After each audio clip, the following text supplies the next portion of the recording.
వస్తున్నాడని చెప్పితే ఆయన బిగ్గరగా కేక వేస్తూ, అయ్యా దావీదు కుమారుడా నన్ను కరుణించుము, నన్ను కరుణించుమని కేకలు వేసినప్పుడు ఆయనను చూసి ఆయన ఏమని చెప్పాడంటే, అతడు యేసు నిలిచి వారిని తన యొద్దకు తీసుకుని రమ్మనగానే వాడు దగ్గరికి వచ్చినప్పుడు ఆయన నీకేమి చేయగలుగుతున్నామని అడగగా వాడు ప్రభువా చూపు పొందగలుగుతున్నాను దేవునికి స్తోత్రములు. ఆ రోజు తన యొక్క ప్రధాని తన కుమారుడు సావసిద్ధమైనాడు కనుక నా కుమారుని బ్రతికించమన్నాడు, నీ వాక్కు ద్వారా నా కుమారుని బ్రతికించమన్నాడు. ఈ గుడ్డివాడు చూసినట్లయితే నా యొక్క మనోనేత్రములు వెలిగించమని ఆయన కోరుకున్నాడు. ప్రేమించేవాళ్ళారా, ఎప్పుడైతే తన యొక్క మనోనేత్రములు వెలిగించమని ఆయన అడిగాడో వెంటనే చెప్పాడు, యేసు చూపు పొందుము. దేవునికి స్తోత్రములు. యేసు చూపు పొందుము. నువ్వు క్రైస్తవుడవా, లేకపోతే నువ్వు నమ్ముకున్నవాడవా, లేకపోతే నువ్వు సంఘానికి వస్తున్నవాడవా, లేకపోతే సభ్యుడితో నువ్వు సహవాసం ఉన్నవాడని అడగట్లేదండి.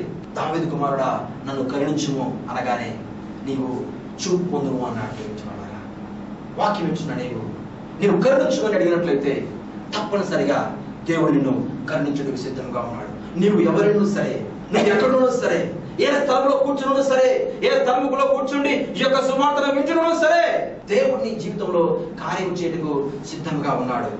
నువ్వు చివరి క్షణంలో ఉన్నావా, నీ జీవితము అంతిమ సమయంలో ఉంటున్నదా, ఆ సమయంలో కూడా నువ్వు ప్రభుని అడిగినట్లయితే నీవు రక్షణ పొందలేదే అని చెప్పడం ఆ రోజు మనం గమనించినట్లయితే. ఎందుకంటే యేసుక్రీస్తు ప్రభుతో పాటు ఇద్దరు దొంగలని సిలువ వేశారు. ఇద్దరు దొంగలని సిలువ వేసినప్పుడు ఒక దొంగ అడిగాడు. ఏమని అడిగాడు? ప్రభువా నా జీవితానికి స్వస్థత కావాలని అడగలేదు, కానీ అయ్యా నన్ను ఇక్కడ నుంచి విడిపించడం అడగలేదు, కానీ ఒకే ఒక మాట అడిగాడు. లూకా సువార్త 23వ అధ్యాయము 42వ వచనం మనం గమనించినట్లయితే ఇక్కడ ఒక అద్భుతమైనటువంటి మాటను మనం చూద్దాం. యేసు నీవు నీ రాజ్యంలోనికి వచ్చినప్పుడు నన్ను జ్ఞాపకం చేసుకుని. దేవునికి స్తోత్రములు. ఆ ప్రధాని కుమారుడు అడిగాడు, అయ్యా నా కుమారుని జ్ఞాపకం చేసుకో, నా కుమారుని బ్రతికించమని అడిగాడు. కానీ తన కుమారుని బ్రతికించాడు, తన కుమారుని లేపాడు. ఆ గుడ్డివాడు అడిగాడు, అయ్యా నా గుడ్డివాడు అయినాడు కనుక నా మనోనేత్రాలను వెలిగించండి, నాకు చూపునివ్వని చెప్పినప్పుడు నీ విశ్వాసము నిన్ను స్వస్థపరచని చెప్పేసి చూపునిచ్చిన దేవుడు ఈ దొంగడు వచ్చినాడు, అయ్యా నేను మీ రాజ్యంలోకి మీరు వచ్చినప్పుడు నన్ను జ్ఞాపకం చేసుకోండి అడిగినప్పుడు యేసయ్య ఒకటే మాట చెప్పాడు, ఒరే నువ్వు దొంగవురా, మరి నువ్వు దోచుకునేవాడురా, లేకపోతే నువ్వు పాపివురా, ఇంకా నువ్వు రక్షణ పొందలేదురా, నువ్వు ఇంకా బాప్తిసం పొందలేదురా అని చెప్పలేదు. కానీ వెంటనే, ఎందుకంటే అడుగు వాడికి ప్రతి వాడికి ఇవ్వబడను. దేవుడికి స్తోత్రములు. ఎవరైతే అడుగుతారో వారికి తప్పనిసరిగా దేవుడు ఇస్తాడు. వెతుకు వాడికి తప్పనిసరిగా దొరుకునని వాక్యం సెలవిస్తుంది. వెతికాడు ప్రధాని, యేసుక్రీస్తు ప్రభువును వెతికాడు విశ్వాసంతో. ఆయన అడిగాడు, తన కుమారుని పొందుకున్నాడు. ఈ గురుడివాడు ఎవరా అని అడిగాడు. యేసుక్రీస్తు ప్రభువుని చెప్పగానే యేసయ్య పాదముల చెంత పడ్డాడు, విశ్వాసంతో చూపు పొందాడు. ఈ యొక్క దొంగను మనం గమనించినట్లయితే, అయ్యా నీ రాజ్యంలో నన్ను జ్ఞాపకం చేసుకోమని చెప్పాడు. తనకు ఒక రాజ్యం ఉందని గ్రహించాడు. ఆ రాజ్యంలో నాకు చోటు కావాలని అడిగినప్పుడు యేసుక్రీస్తు ప్రభు ఏమని చెప్పుచున్నాడు గట్టిగా చదవని. ప్రేమించేవారులారా, నేడు నీవు నాతో కూడా పరదేశంలో ఉందువని నిశ్చయముగా చెప్పుచున్నాడు. దేవునికి స్తోత్రములు.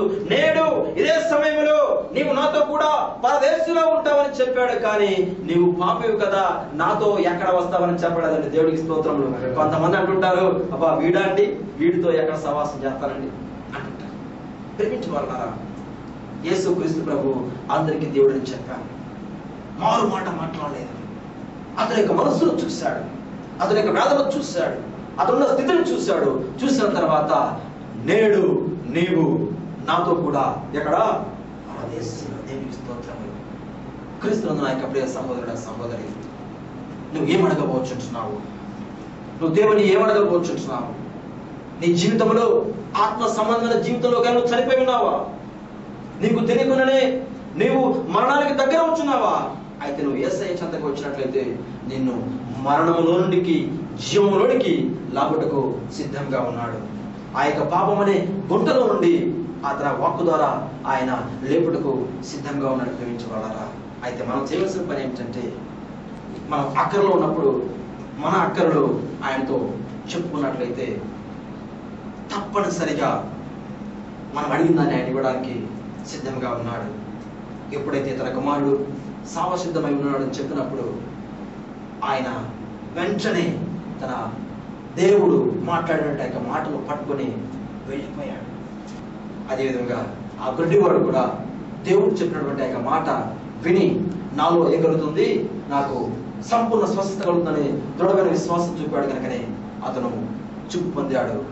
అదేవిధంగా ఆ దొంగ అడిగిన విధంగా, ప్రాధాయపడే విధంగా యేసుక్రీస్తు ప్రభు అంగీకరించి తనతో కూడా తనను ప్రదేశులకి చేర్చుకున్నట్లు మనం చూస్తున్నాం. వాక్యం ఇచ్చిన నా ప్రియ సహోదరుడా, సహోదరుడి, నీ ఏ ఆఖరైనప్పటికీ కూడా నీ మోకాల్లోని ప్రార్థించినట్లయితే దేవుడు నీకు చేయడానికి సిద్ధంగా ఉన్నాడు. కనుక నీవు నీ పూర్ణ హృదయంతో ఈనాడు నువ్వు దేవుని వెతికినట్లయితే, దేవుని నువ్వు అడిగినట్లయితే తప్పనిసరిగా నీ జీవితంలో స్వస్థతనిచ్చేందుకు సిద్ధంగా ఉన్నాడు. విశ్వసించేవాడు కలవరపడడు. ఎందుకంటే చాలా మంది విశ్వాసంలో స్థిరముగా లేరు. ఎందుకంటే విశ్వాసం లేనివాడు స్థిరపరచబడ్డాడు అని వాక్యం సెలవిస్తుంది. విశ్వాసం ఉన్నవాడు కలవరపడడు, విశ్వాసం లేనివాడు స్థిరపరచబడ్డాడు. ఈ ప్రధానిలో విశ్వాసం ఉంది కనుకనే స్థిరపరచబడ్డాడు. ఆ గుడ్డివాడిలో విశ్వాసం ఉంది కనుకనే స్థిరపరచబడ్డాడు. ఆ దొంగలో విశ్వాసం ఉంది కనుకనే స్థిరపరచబడ్డాడు. ఈనాడు వాక్యం ఇచ్చిన నీ జీవితంలో స్థిరమైన విశ్వాసం ఉన్నదా, లేక కలవరమైన విశ్వాసం ఉన్నదా? నిన్ను పరీక్షించుకో. దేవుడి నీ జీవితంలో కార్యం చేయడం సిద్ధంగా ఉన్నాడు. ప్రార్థన చేసుకుందాం. మహాపరిశుద్ధమైన ప్రేమగల మా ప్రియ పరలోకపు తండ్రి, గొప్ప దేవా, మీకు స్తోత్రాలు, వందనాలు తండ్రి. మరి ఈనాడు ప్రభా యోహాను సువార్తలో తండ్రి విరిచిన అమూల్యమైన వాక్యములు బట్టి మీకు లెక్కింపలేని స్తోత్రములు, వందనములు చెల్లిస్తున్నాము తండ్రి. నిన్ను ప్రభా జాగ్రత్తగా వెతుకువారని ప్రభా మిమ్మల్ని జాగ్రత్తగా ప్రేమించువారని తండ్రి, జాగ్రత్తగా మిమ్మల్ని ప్రభా అడుగువారని ప్రభా ఏమాత్రము విడవడు ఎడబాయని చెప్పిన దేవుడు తండ్రి, మీకు స్తోత్రాలు, వందనాలు చెల్లిస్తాము తండ్రి. అయా గుడ్డివాడికి జీవితంలో చేసినటువంటి కార్యాన్ని ప్రభా అనేకులు ప్రభా ఈనాడు ఆత్మ సంబంధంగా గుడ్డివారేటుగా ప్రభా తండ్రి వారికి మనోనేత్రములు వెలిగించమని ప్రార్థన చేస్తున్నాము తండ్రి. ప్రభా అనేక మంది కుంచివారు ప్రభా తండ్రి నైనా ఆత్మ సంబంధంగా కుంటితనం కలిగి ఉన్నారు ప్రభా మా గొప్ప దేవ. అయితే వారికి నా తండ్రి వారిలో ఉన్న ఆత్మ సంబంధంగా కుంటితనం తీసివేసిన తండ్రి, దుప్పి నీటి వగలకు ఆశపడినట్లు దేవా నీ కొరకు నా ప్రాణం చూసిన గౌరవం చెప్పిన తండ్రి ప్రభా మీ కొరకు ప్రయాసపడ్డ బిడ్డలుగా తయారు చేయడం కూడా ప్రార్థన చేస్తూ, ఇదిగో నా ప్రభా ఈ యొక్క పరిచయం దీవించి ఆశీర్వదించిన తండ్రి నాయన అనేకులకు ప్రభా తండ్రి దీవెనకరంగాను ఆశీర్వాదకరంగాను మీ సహాయం అందించమై ఈ పరిచయంలో తండ్రి పాల్గొని పొందుతున్న ప్రతి బిడ్డను పేరుగా దీవించిన తండ్రి మీ కృపలో భద్రపరచమని, విన్న ప్రతి బిడ్డను ప్రభా తండ్రి, చూస్తున్న ప్రతి బిడ్డను ప్రభా తండ్రి మీ యొక్క మెండైన దీవులతో ప్రభా దీవించి ఆశీర్వదించి వారి గృహముల చుట్టూ మీ కాపుదలు దయచేసి నాయన మీరు ప్రభు వారితో ఉండి తండ్రి నాయన వారిలో ప్రతి చోట ప్రభా తండ్రి మీరుండమని, వారిని గణపరచమని, వారిని దీవించి ఆశీర్వదించమని యేసయ్య పరిశుద్ధ నామములో ప్రార్థించి వేడుకొనుచున్నాము తండ్రి. దయతో మీ అభిప్రాయములు మాతో పంచుకొనండి. మీ ప్రార్థన అవసరతల కొరకు సంప్రదించవలసిన మా చిరునామా brother Diddikota Prasad Kumar, door number 46-495, Chintal, Hyderabad 500082. మా సెల్ నంబర్ 901-063-1110. దేవుడి